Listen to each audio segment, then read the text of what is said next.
Hello and welcome back to Technological Heritage and happy National Ceiling Fan Day 2024. Uh, Now, right off the bat, I will say I don't really collect ceiling fans. There are a few out there I'm kind of looking for, but these are not the primary fans I look out to collect. I like the portable stuff like the box fans, and the little high velocity stuff like that.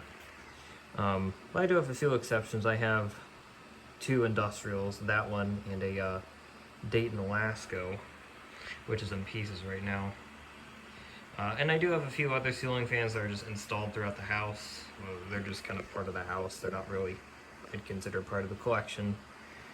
But anyways, I'll start off here with this.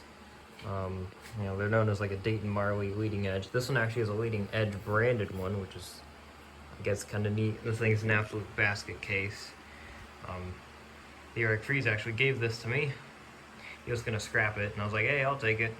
And this thing's such a mess, but I was able to get it going again. You can see the wonderful mismatched motor screws. And there's some labels up there. I'm probably not gonna really be able to see them, sorry about that. I'll flip it around a little more. Yeah, I'm not sure how well that's coming through. Anyways, this, as you can tell, it's mounted down in the basement. Decent clearance from the ductwork. It's mounted down pretty low, but I'm short, so no worries for me. I can run this thing. I don't run it super often. But for me, it's not a big deal when I have it running, because I am nowhere near hitting even the bottom of the motor, so that's all good there. I'll fire it up here quick. Just plug it in.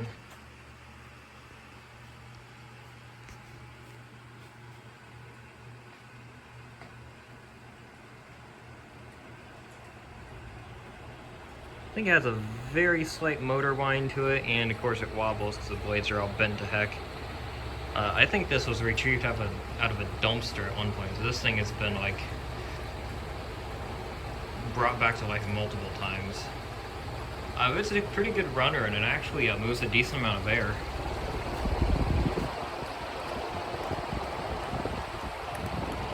Not bad. I actually like this thing. It's pretty neat. You can see the blades are kind of a little tweaked.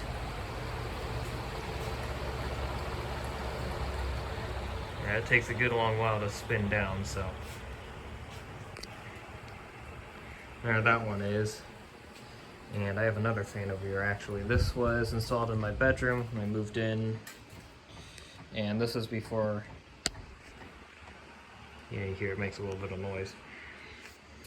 This was installed in my bedroom when I moved into this house. And this is like before I even was into ceiling fans at all. And I mean, I took this thing down right away because it's just such a piece of junk. I'm keeping it around. It'll eventually get reinstalled if the house gets sold. I don't care for this thing, but I want to keep it around just to put back in place. I have an old light fixture in my room with like 3 light bulbs in it, and that puts off good light for my watchmaking that I do in there. So yeah, I kept bumping my head on this too. The ceilings up there are low. Horrible light kit on these. Just no good at all. Pitiable performance. I don't know. Maybe even the capacitor is going out on this. I'm not sure. But there we go. Harbor Breeze Armitage rant.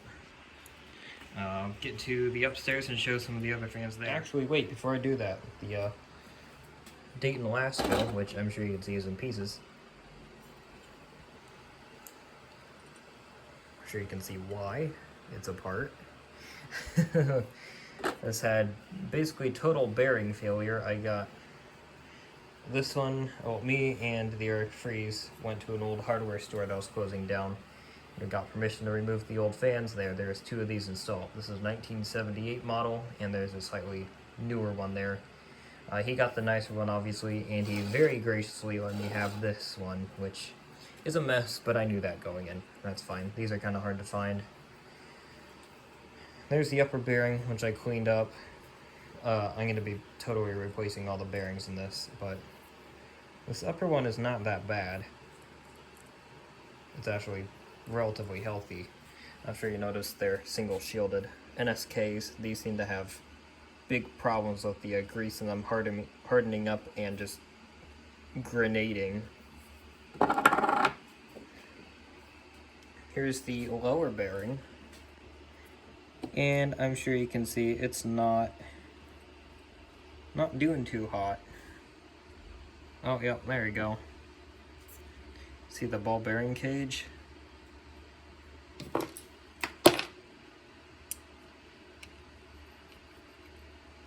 Yeah, that's very screwed up. So the rotor, or the stator, technically this is a stator, kept colliding with the rotor. This thing would not run at all. And that's partially why they let us remove these, is because they both did not work. The other one just needed a pull chain, although it's going to need new bearings at some point as well. But yeah, this is 78 model. At least that's what I heard on Facebook from Eric's post. Because it has that style canopy, and that older date makes sense because it has an oil capacitor. Which I think is still in spec, but I might replace it at some point just to be safe. 1978, I'm not sure if they did away with PCBs yet. I know by 79 on lamp ballasts they had no PCBs. But yeah, this thing's a disaster. But we have a bearing puller on the way, and I'm going to experiment with doing the bearings on these. Kind of funny, went from having no interest in ceiling fans at all to like acquiring this and right off the bat doing a bearing change, so yeah. Okay, well now I'll get upstairs and show the fans there. In the kitchen we have this Hunter, I forget the model. It shows I don't really follow the ceiling fans too close, but yeah, it's a Hunter. It has the Air Max motor, I'm pretty sure. Sorry for the noise, we have the windows open. Because it's actually a really good day today. It's really nice outside. I'll fire it up here. I'm going to keep talking because this doesn't have any motor noise or anything. Really good performer. It's a cool looking fan, but the light kit on this thing is not that great, I'll have to say. I think that's on low. Let's see here.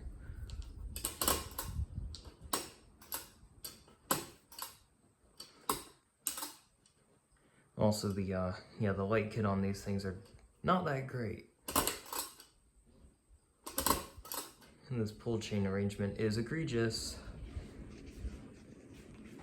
There we go, I think that's high now. And this moves a pretty dang good amount of air, I'll say that. Yeah, kind of a funky looking fan. The light kits on these suck. Both with the pull chain arrangement and the glass, which just makes it look like it came out of a heavy smoker's house, if I'm gonna be honest. It really diminishes the light output. But yeah, there's that fan. I'll bump it back down to low now if it doesn't jam. Where's the Hunter? Oh yeah, and I guess I should have added, most of these fans aren't really anything special. There's this one and then one more. There's a, I think a 42-inch Armitage.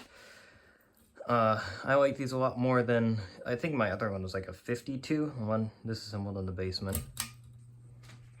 These little 42-inch ones really don't seem that bad, actually.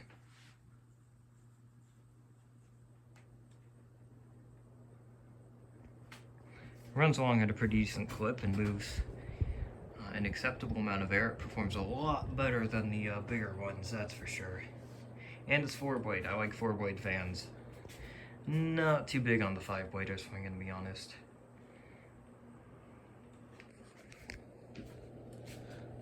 Bump this to low.